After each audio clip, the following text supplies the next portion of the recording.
Bismillah. Assalamualaikum warahmatullahi wabarakatuh. Alhamdulillahi rabbil alamin. Alhamdulillahi hamdan katsiran tayyiban mubarakan fih kama yuhibbu rabbuna wa yardah. Wa ashhadu an la ilaha illallah wahdahu la syarika lah. Wa ashhadu anna Muhammadan abduhu wa rasuluh sallallahu alaihi wa ala alihi wa ashabihi wa man tabi'ahum bi ihsanin ila yaumiddin wa sallama tasliman katsira amma ba'd. Kaum muslimat rahimani wa rahimakumullah. Alhamdulillah, kita panjatkan puji dan syukur atas kehadiran Allah Subhanahu wa ta'ala pada kesempatan pagi atau menjelang siang hari ini. Kita masih dimudahkan oleh Allah Subhanahu wa ta'ala untuk kembali melanjutkan kajian kitab Umdatul Ahkam. Semoga Allah Subhanahu wa ta'ala memberikan keistiqomahan kepada kita dan memberikan kemudahan untuk bisa mengamalkan ilmu yang Allah berikan. Dan pagi ini kita melanjutkan hadis nomor 161 dan 162 insyaallah tentang sabar ya, ketika mendapatkan musibah, dan khususnya di sini musibah kematian ya.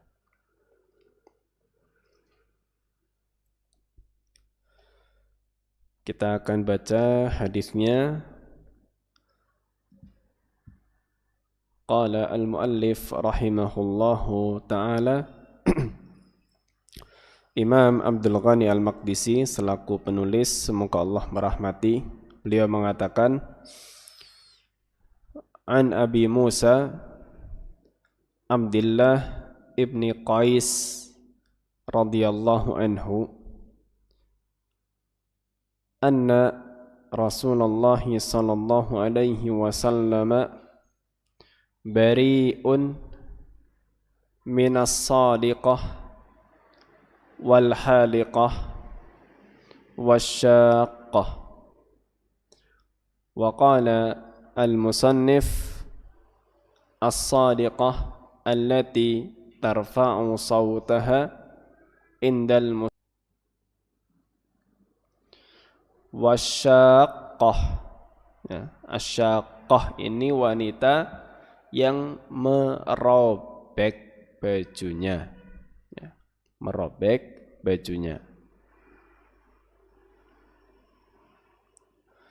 ya, jadi wanita yang teriak-teriak, wanita yang motong rambut, wanita yang merobek baju, tapi bukan sembarang teriak, bukan sembarang potong rambut, dan bukan sembarang merobek baju. Ini maksudnya adalah wanita-wanita yang melakukan hal itu semua disebabkan karena tidak menerima takdir Allah ya, karena tidak menerima takdir Allah Subhanahu wa ta'ala.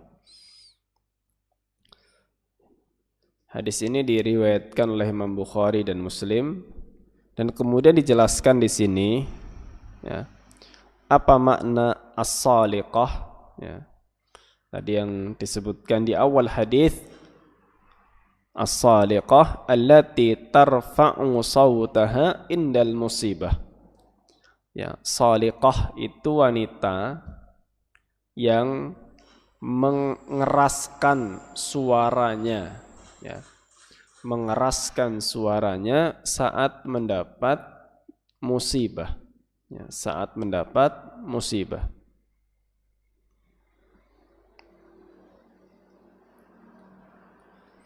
Kemudian hadis yang ke-162,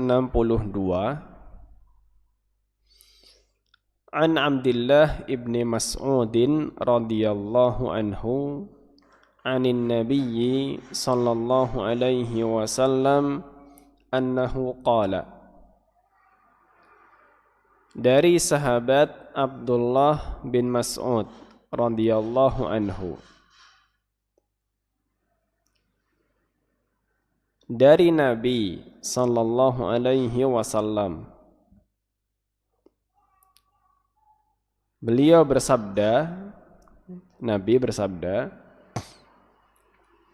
laisa minna man darabal khududa wa syaqqal juyuba wa da'a bid'awal jahiliyah. Laisa minna, bukan termasuk golongan kami. Bukan termasuk golongan kami. Siapa? Man darabal khudud, orang yang menampar pipi. Wa syaqqal juyub, merobek baju.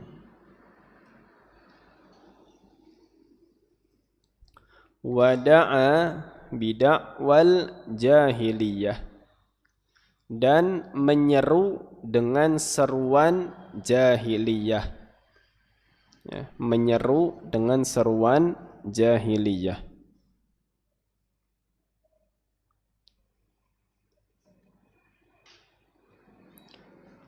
Hadis riwayat Bukhari dan Muslim.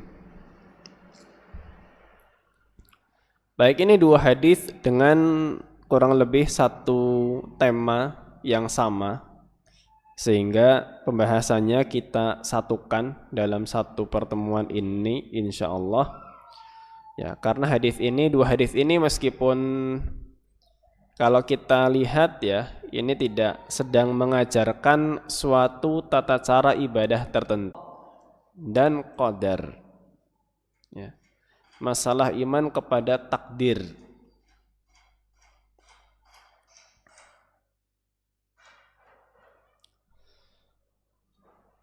Di mana sikap-sikap yang digambarkan di dalam dua hadis tadi, teriak-teriak, ya, kemudian memotong-motong rambut, kemudian merobek baju, menampar pipi, dan mengeluarkan kata-kata yang itu sebetulnya kata-kata jahiliyah. Ini semua dilakukan karena seorang hamba itu tidak bisa menerima takdir Allah Subhanahu wa ta'ala. Dan konteksnya ini banyak terjadi ketika seseorang ya, kehilangan orang yang mungkin sangat disayangi, sangat dicintai. Dan memang ini kemungkinannya lebih besar dilakukan oleh para wanita. Kemungkinannya lebih besar dilakukan oleh para wanita. Ya. Yang mana memang dari segi kekuatan hati, ya, mental itu rata-ratanya di bawah laki-laki. Ya, sehingga tadi pada hadis yang pertama, hadis nomor 161, itu disebutkan oleh Nabi Shallallahu Alaihi Wasallam itu adalah para wanita yang berteriak-teriak,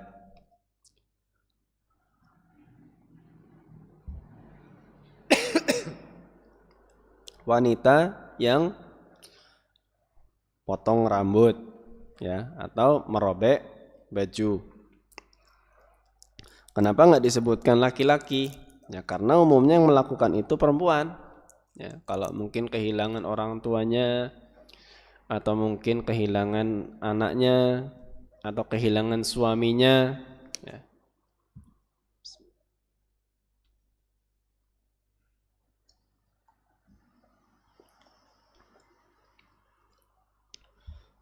Maka dahulu banyak dan sekarang pun mungkin ada, ya.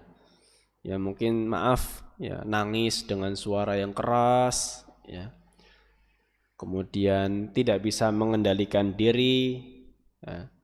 Mungkin menyakiti dirinya, ya. Bahkan nggak cuma itu, nggak cuma hal-hal yang disebutkan dalam hadis, ya. Mungkin sampai ada yang maaf membenturkan kepalanya ke dinding, ya. Sampai mukul-mukul tembok, ya. Bahkan yang dirobek nggak cuma bajunya, bisa aja yang dia robek bajunya orang lain termasuk bisa aja, ya. Ntar bajunya dia robek, spray dirobek juga, ya, diguntang-gunting nggak karuan. Ini suatu bentuk perbuatan yang asal muasalnya adalah kurang menerima takdir Allah, ya, kurang menerima takdir Allah, ya. Maka nantinya, ya, sebetulnya dalam kajian kita di kesempatan siang ini, pesan intinya sebetulnya nanti masalah menerima takdir Allah. Tapi di sini kita akan ambil faidahnya dulu, ya, faidah-faidah dari hadis yang sudah kita bacakan tadi, sebelum nanti kita bahas penekanan untuk bisa mengimani qadha dan qadar. Baik, di sini kita akan ambil faidah pelajaran dari dua hadis tadi. Faidah yang pertama, ya, faidah yang pertama adalah haramnya murka, ya, haramnya murka atas takdir Allah yang menyakitkan dan menyedihkan. Ya, haramnya murka atas takdir Allah yang menyakitkan dan menyedihkan. Jadi hati kita nggak boleh murka.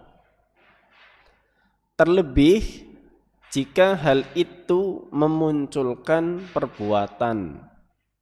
Ya. Terlebih jika hal itu memunculkan perbuatan yang negatif, ya, seperti meratap dan menyiksa diri, ya. Seperti meratap dan menyiksa diri, ya, hal yang disebutkan dalam hadis sebagiannya itu menyiksa diri, ya, mukul-mukul pipi itu kan menyiksa diri, ya. Maka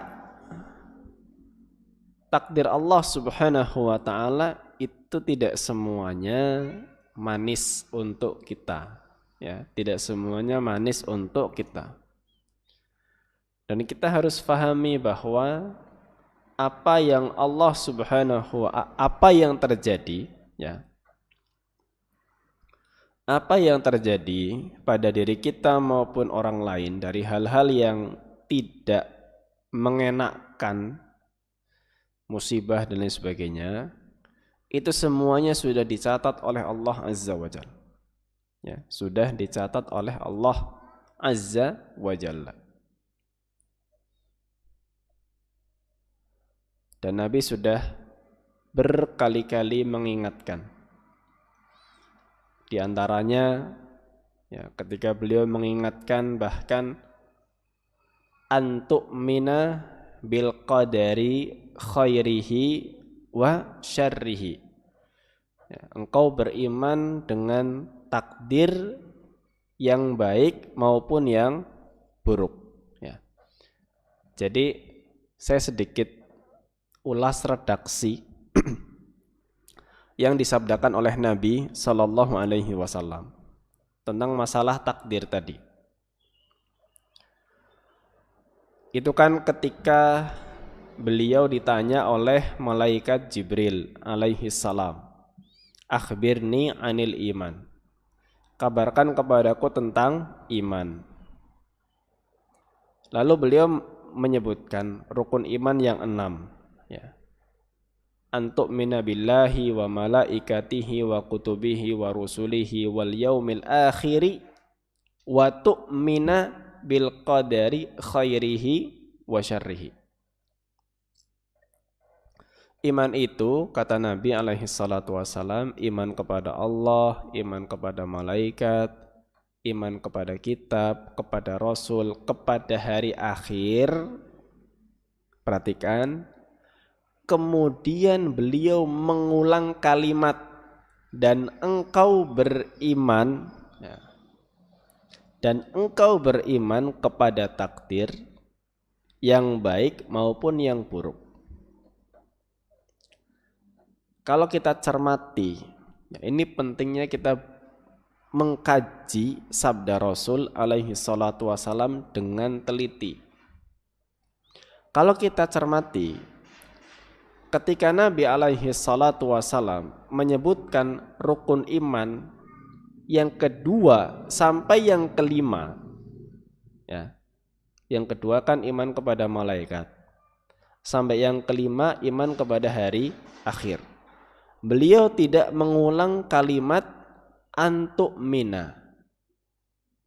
Beliau sebutkan langsung antu'mina billah. Ini pertama, iman kepada Allah. Antu'mina billah wa malaikatihi wa kutubihi wa rusulihi wal yaumil akhir. Langsung, ya, iman kepada Allah, kepada malaikat, kepada kitab, kepada rasul, kepada hari akhir, ya. Tanpa mengulang kalimat engkau beriman kepada Allah, engkau beriman kepada malaikat, engkau beriman kepada kitab, engkau beriman kepada rasul, engkau enggak ngulang seperti itu, ya. Beliau cukup mengatakan engkau beriman kepada Allah. Kalimat engkau beriman itu di rukun iman yang pertama. Kedua, 3, 4, 5 enggak usah diulang. Tapi ketika beliau akan menyebutkan rukun iman yang keenam, kepada qadha dan qadar, kepada takdir, beliau ulang lagi kalimat itu, wa tu'mina, dan engkau beriman, ya, engkau beriman kepada takdir bil qadari khairihi wa syarrih. Maka kalau kita merenungi, ya, atau merenungkan ini, itu ada sebuah penekanan, ya, ada sebuah penekanan tentang rukun iman yang keenam, iman kepada takdir, ya, yang mungkin saja ini rukun iman yang agak sulit, bukan sulit untuk dipelajari, tapi sulit untuk sampai dipraktikkan, ya. Karena ya seperti ini realitanya, ya, kita mohon maaf, ya, ada musibah, ya, ada musibah, misalnya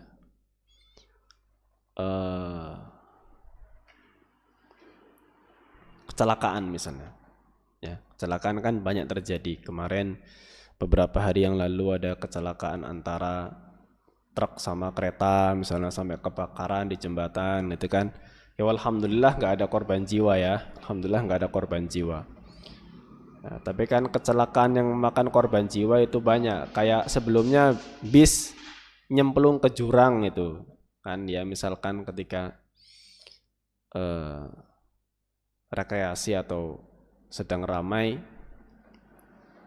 bis nyemplung ke jurang, ya.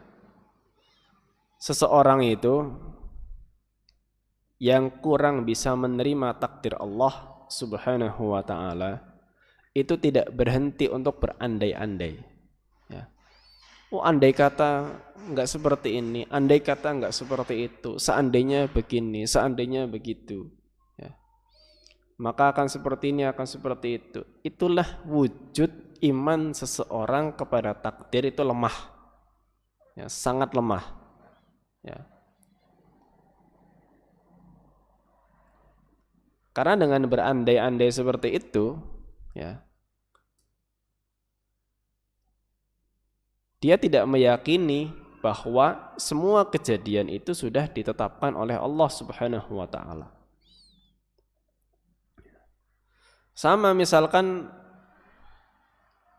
ketika seorang di rumah sakit, ya, qadarullah, yang namanya penanganan medis, tindakan-tindakan medis, ya, namanya manusia, dokter, perawat, para medis, semuanya manusia biasa, tidak luput dari kesalahan, baik yang sengaja maupun tidak disengaja. Ya, kadang ada dalam tindakan-tindakan medis itu yang terjadi kesalahan dan ternyata fatal. Ya, fatal. Ya. Pengobatan, persalinan, fatal. Bahkan fatalnya itu sampai menyebabkan kematian misalnya. Ya tentu kalau seseorang imannya kepada takdir itu tinggi dan bagus, ketika dia mendengar berita, maaf operasinya gagal, maaf persalinannya gagal, dan lain sebagainya. Maaf anak Anda tidak bisa diselamatkan dan seterusnya. Maka disinilah takdir atau iman kepada takdir ini berperan untuk bisa mengamalkan sabda Nabi SAW, innamas sabru inda sadmatil ula. Ya, innamas sabru inda sadmatil ula. Sabar itu adalah ketika hentakan yang pertama. Ya. Jadi dengar kabar duka, ya, dia sabar. Sabar itu maknanya bukan berarti enggak nangis ya. Nangis boleh, nanti kita akan bahas masalah nangis. Nangis boleh, bukan berarti enggak boleh nangis. Cuma sabar itu adalah seseorang langsung menahan diri dari perbuatan-perbuatan yang haram. Ya. Itulah sabar. Seseorang menahan diri dari perbuatan-perbuatan yang diharamkan saat itu. Ya. Jadi nggak langsung ketika mendengarkan berita, oh operasinya gagal meninggal dunia, operasinya gagal anaknya meninggal dunia dan seterusnya ya. Langsung ya tadi nangis keras ya, nyalah-nyalahkan dokternya, oh dokter sih gini dan lain sebagainya. Ya, pukul-pukul tembok ya dan lain sebagainya, bahkan mungkin sampai guling-guling di lantai. Itu bentuk ketidaksabaran ya. Yang sabar nangis wajar ya, tapi dia sudah meyakini bahwa sudah jalannya harus seperti itu, jalan hidupnya harus seperti itu ya. Maka hati-hati, haram kita murka, gak terima dengan takdir Allah Subhanahu wa ta'ala ya. Maka ini kuncinya adalah menambah keilmuan dalam masalah takdir, iman kepada qada dan qadar, sembari minta kepada Allah Subhanahu wa ta'ala untuk dikuatkan keimanannya ya, dikuatkan keimanannya. Ini faedah yang pertama. Faedah yang kedua, diharamkan meniru perbuatan-perbuatan jahiliyah. Ya, diharamkan meniru perbuatan-perbuatan jahiliyah. Ya, karena tadi Nabi alaihi salatu wasallam itu menyinggung wada'a bidakwal jahiliyah. Ya, Nabi berlepas diri dari orang yang menyeru dengan seruan-seruan jahiliyah. Ya, perbuatan jahiliyah itu banyak. Ya, kita nggak bisa bahas kalau harus menyinggung semua perbuatan-perbuatan jahiliyah. Ya. Maka dari itu kan ditulis sebuah buku ya berjudul Al-Masailu Al-Jahiliyah, ya masalah-masalah jahiliyah. Ya mungkin bisa dipelajari lebih lanjut ya buku itu. Tapi di sini spesifik lebih khusus masalah menyikapi kematian, ya menyikapi kematian.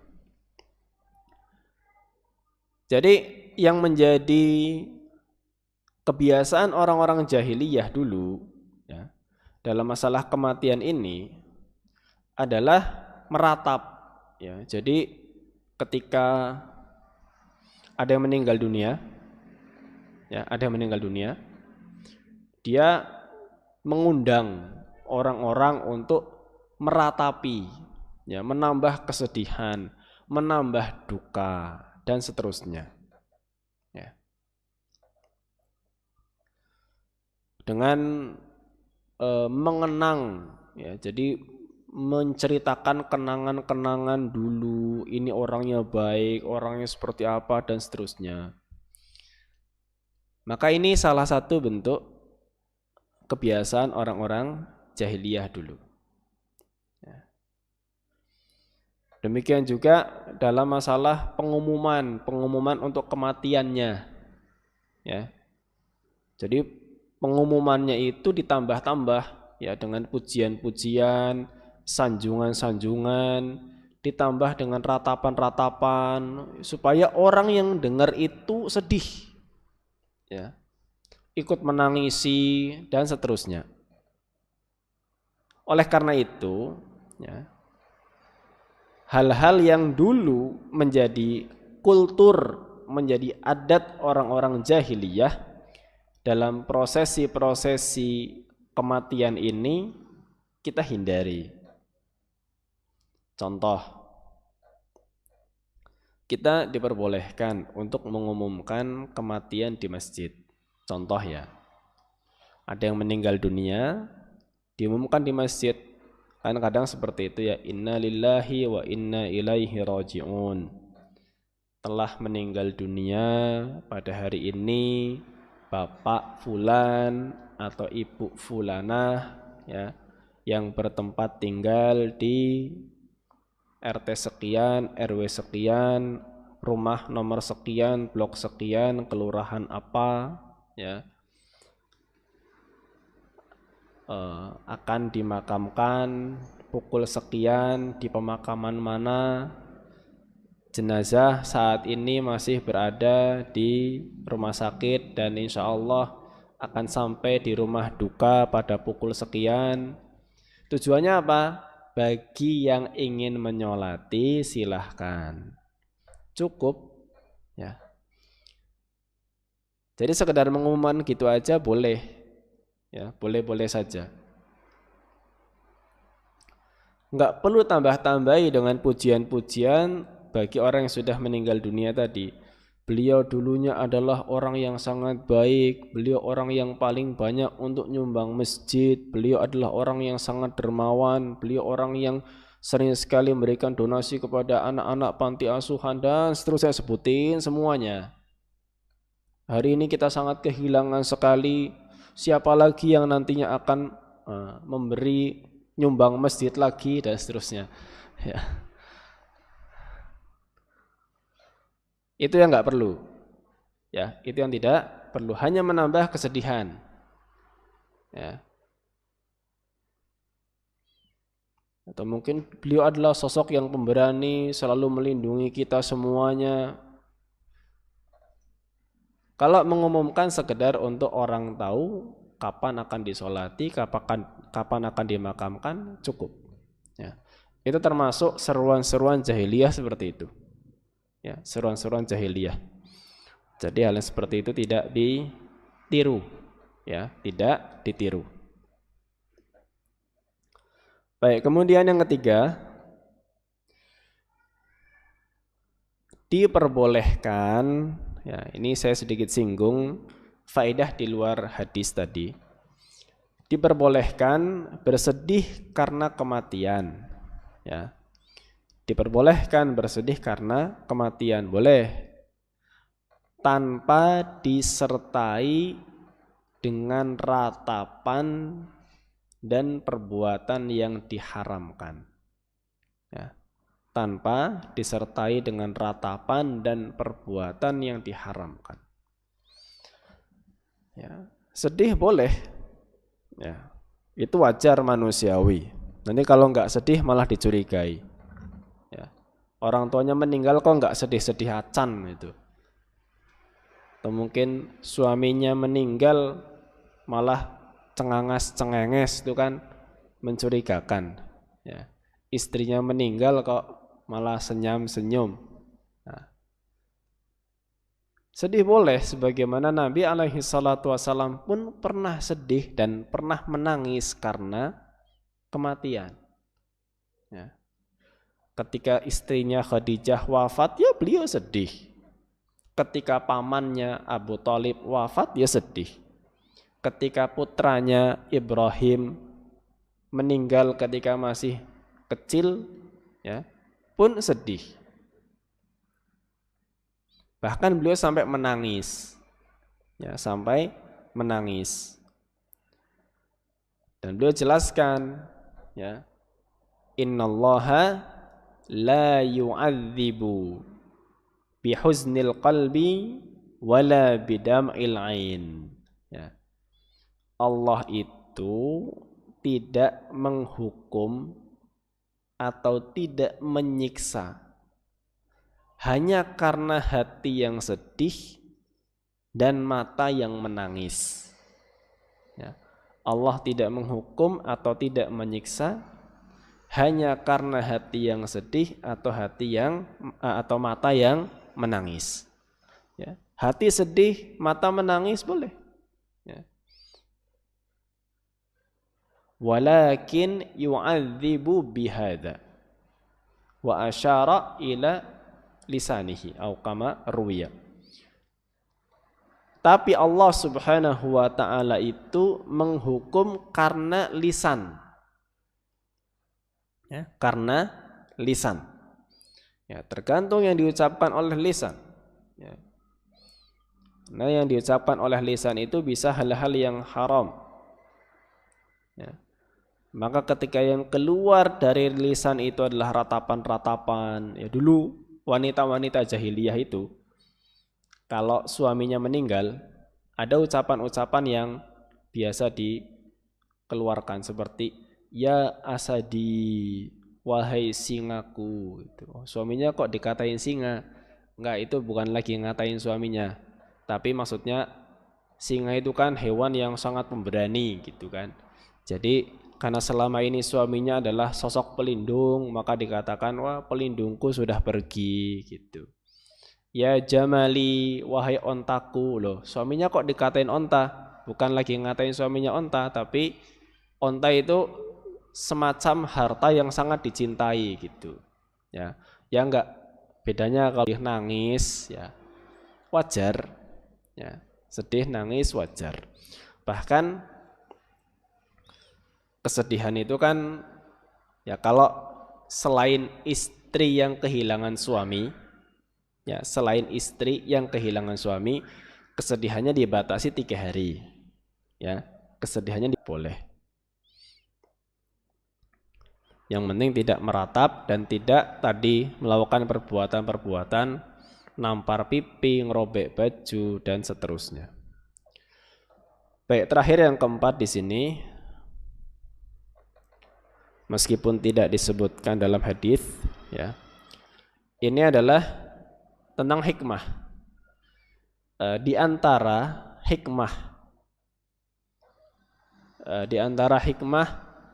larangan meratap, ya, larangan meratap. Jadi hikmahnya apa dilarang meratap? Ya, di antara hikmah larangan meratap adalah agar mayit tidak tersiksa dengan ratapan keluarganya.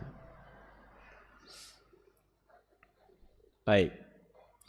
Ini sebetulnya berkaitan dengan sebuah hadis Nabi alaihi salatu wassalam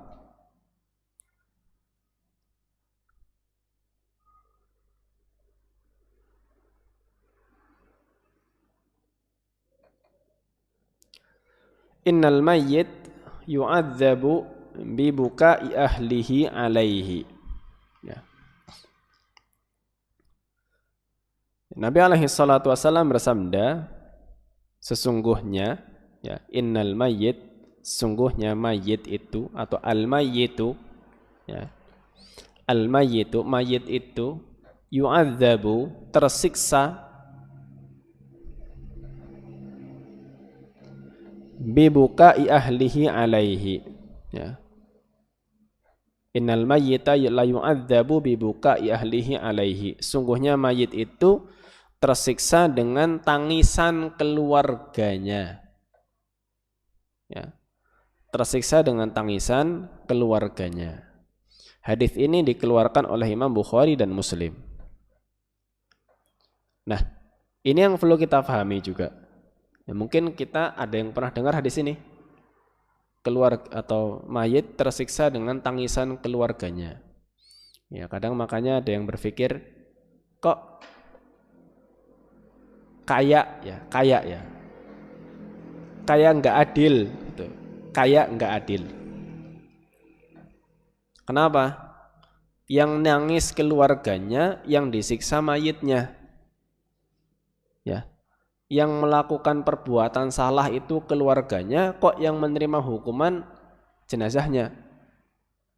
Itu gimana kaitannya? Ya. Nah, pertanyaan itu muncul karena kita mungkin belum memahami makna dari hadis tersebut. Jadi dari hadis ini sebetulnya tangisan yang dimaksud dalam hadis ini itu adalah ratapan, bukan sekedar tangisan. Ya. Tangisan yang dimaksud itu ratapan. Jadi lebih tepat kalau diterjemahkan bahwa mayit itu tersiksa dengan ratapan keluarganya. Ya, dengan ratapan keluarganya. Kenapa? Karena dalam riwayat redaksi yang lain disebutkan al-mayyitu yu'adzabu fi qabrihi bima niha alaihi. Mayit itu tersiksa dengan apa yang diratapi oleh keluarganya. Ya, apa yang diratapi. Jadi yang dicela di sini bukan masalah tangisannya, tapi dicela masalah ratapannya, seperti yang dibahas dari awal. Kemudian, ya, apa makna tersiksa di situ? Ya, kok bisa tersiksa begitu? Di sini ulama punya banyak sekali penjelasan, banyak sekali jawaban atas pertanyaan tadi. Ya. Tapi yang sangat saya ingat dari sekian banyak jawaban itu ada 2. Ya, saya enggak menghafal semua jawaban ulama yang ada. Dari sekian banyak jawaban yang ada, saya paling hafal 2. Dan 2 ini memang dikatakan jawaban yang paling baik. Pertama, dikatakan oleh jumhur ulama, ya, oleh jumhur ulama bahwa mayit itu tersiksa, disiksa disebabkan karena ratapan keluarganya jika ratapan itu adalah ratapan yang diwasiatkan sebelumnya. Ya, jika ratapan itu adalah ratapan yang diwasiatkan sebelumnya. Maknanya apa? Mayit itu sebelum meninggal sudah wasiat dulu, nanti kalau saya mati tolong ya bikinkan acara yang isinya untuk ya nangisi saya lah. Ya. Itu termasuk daripada adat-adatnya jahiliyah juga. Ya. Maka diwasiatkan untuk ngumpul, ya nanti menceritakan hal-hal yang dulu menyenangkan, terus terasa kehilangan dan seterusnya. Maka kalau mayitnya berwasiat, jelas dia mendapatkan hukuman karena apa yang dilakukan oleh keluarganya dengan meratap itu adalah disebabkan adanya wasiat dari si mayit. Maka dia menjadi penyebab. Ya, si mayit ini menjadi penyebab perbuatan dosa yang dilakukan oleh keluarganya. Ini jawaban pertama, ini yang paling masyhur disampaikan oleh jumhur ulama. Kenapa mayit itu disiksa karena ratapan keluarganya? Ya. Nah, jawaban pertama tadi adalah itu berlaku jika si mayit berwasiat sebelumnya, atau karena ratapan yang dilakukan oleh keluarga itu karena wasiat si mayit. Baik, sebagian ulama menjelaskan lagi jawaban yang kedua. tentang makna disiksa di situ, ya, itu bukan disiksa oleh Allah Subhanahu wa taala. Ya. Bukan maknanya disiksa oleh Allah. Tapi makna disiksa di situ adalah kondisi ketidaknyamanan. Ya. Kondisi ketidaknyamanan. Jadi kalau kita maknai hadis tadi, mayit itu tidak nyaman dengan ratapan keluarganya. Bukan sebuah siksaan hukuman, ya, tapi sebuah bentuk ketidaknyamanan. Mayit tidak nyaman dengan ratapan keluarganya. Ya, karena Allah Ta'ala a'lam bishawab, bisa saja mayit itu mendengar. Karena mayit itu ketika dimasukkan ke dalam kubur, dia masih bisa mendengar jejak-jejak telapak kaki orang-orang yang mengantar. Ya, disebutkan dalam sebagian hadis Nabi SAW. Maka sangat wajar kalau mayit itu tidak nyaman, ya, dengan ratapan-ratapan keluarganya. Karena makna azab, ya, makna siksaan, azab, ya, kita biasa dengar kata azab dalam hadis maupun dalam Al-Quran, Quran maupun hadis. Kata azab itu tidak selamanya dalam Quran hadis itu bermakna siksaan hukuman. Ya. Ada kalanya azab itu dalam hadis punya makna kondisi tidak nyaman. Seperti contoh, ketika Nabi alaihi salatu wasallam bersabda, as-safaru qit'atun minal azab. As-safar qit'atun minal azab. Safar itu adalah potongan azab. Safar itu potongan azab, padahal safar itu enggak haram. Ya, kita mau safar selama safarnya itu mubah, boleh-boleh aja.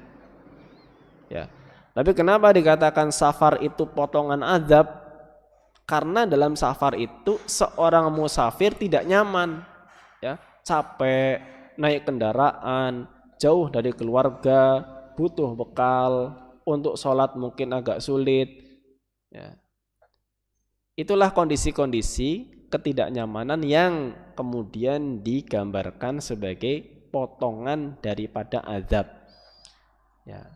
Jadi sesuatu yang dirasakan tidak nyaman. Maka makna azab yang seperti itulah yang digunakan untuk menafsirkan hadis yang kita sebut tadi, mayit itu tersiksa dengan ratapan keluarganya. Tersiksa maknanya tidak nyaman. Ya.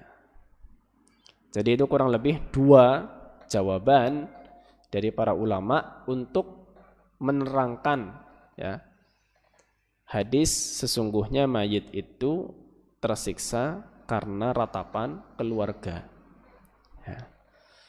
Maka kenapa dilarang meratap? Ya supaya kita pun memberikan kenyamanan kepada orang yang sudah meninggal dunia. Ya, justru kalau banyak meratap, ya, itu menimbulkan ketidaknyamanan.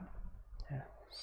Maka ini kurang lebihnya, ya, terkait dengan adab-adab yang diajarkan oleh Nabi alaihi salatu wasalam berkaitan dengan menghadapi musibah kematian. Maka dalam hal ini penting kiranya bagi kita untuk terus mempelajari rukun-rukun iman, diperdalam lagi, bukan sekedar sebagai sesuatu yang dihafalkan, tapi kita juga minta kepada Allah Subhanahu wa taala agar ilmu-ilmu kita tentang rukun iman itu menjadi sesuatu yang diyakini dan bisa diaplikasikan, bisa diterapkan dalam kehidupan sehari-hari. Baik, Allah Ta'ala a'lam bishawab. Kurang lebihnya mohon maaf. Sekiranya kalau ada yang masih perlu untuk disampaikan, dipersilahkan. Kalau tidak, maka ditutup.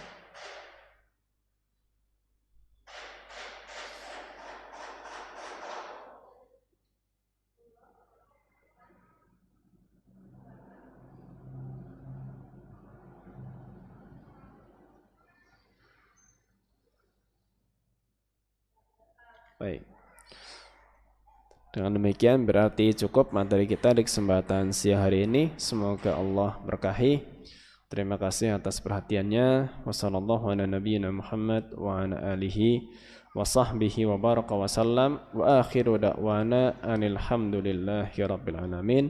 Subhanakallahumma wa bihamdika asyhadu an la ilaha illa anta astaghfiruka wa atubu ilaik. Billahi taufiq wal hidayah. Assalamualaikum warahmatullahi wabarakatuh.